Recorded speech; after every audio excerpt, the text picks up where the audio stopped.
আসসালামু আলাইকুম। বিকেলবেলা একটু ঘুরতে বের হয়েছিলাম, তখন দেখলাম আকাশটা অনেক সুন্দর। মাশাআল্লাহ, আল্লাহ তাআলার সৃষ্টি, সব জিনিসই সুন্দর। অনেক দিন পর বন্ধু বাবুর সাথে দেখা হয়ে গেল। বাবু গাড়ি চালাচ্ছিল আর আমি পিছে বসেছিলাম।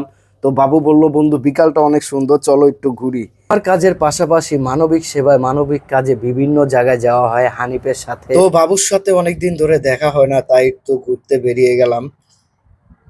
তো কিছুক্ষণ পর বাবু বলতেছে, বন্ধু আমি একটা গান বলি। আমি বললাম, বল। ও এমন একটা গান বললো, আসলে আপনাদের শোনানোর মতন না, কারণ ও পুরা গানটা গাইতে পারেনি।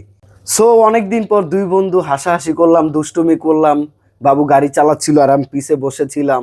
এখানে যদি হানিফ থাকতো আরো আনন্দ হতো।